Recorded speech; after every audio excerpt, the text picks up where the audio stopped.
ನಮಸ್ತೆ ವೀಕ್ಷಕರೇ, ಈ ದಿನದ ಪ್ರಮುಖ ಸುದ್ದಿ. ಶ್ರೀರಾಮ ಮಂದಿರ ಭವನ ಬಹಳ ಅದ್ದೂರಿ ಸಮಾರಂಭ.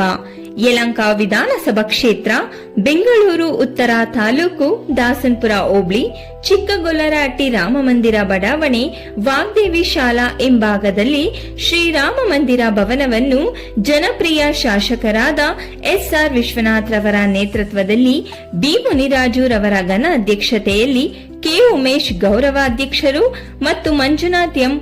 ಉಪಾಧ್ಯಕ್ಷರ ನಡುವೆ ಶ್ರೀರಾಮ ಮಂದಿರವನ್ನು ಉದ್ಘಾಟಿಸಿದ್ದರು.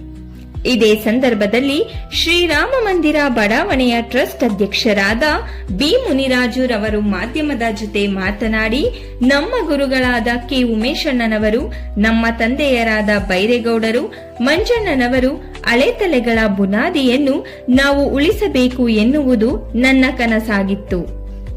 ದಾನಿಗಳು ನಮ್ಮ ಟ್ರಸ್ಟ್ಗೆ ತುಂಬಾ ಸಹಾಯ ಮಾಡಿದ್ದಾರೆ ಹಾಗೂ ಬಡವರಿಗೆ ಅತಿ ಕಡಿಮೆ ಬೆಲೆಯಲ್ಲಿ ಸಣ್ಣ ಪುಟ್ಟ ಮದುವೆ ಕಾರ್ಯಗಳಿಗೆ ಅನುಕೂಲವಾಗಲಿ ಎಂದರು.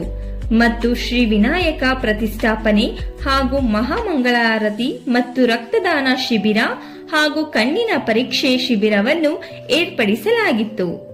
ಟ್ರಸ್ಟ್ನ ಎಲ್ಲ ಸರ್ವ ಸದಸ್ಯರುಗಳ ನಡುವೆ ಬಹಳ ಅದ್ದೂರಿಯಾಗಿ ಜರುಗಿತು.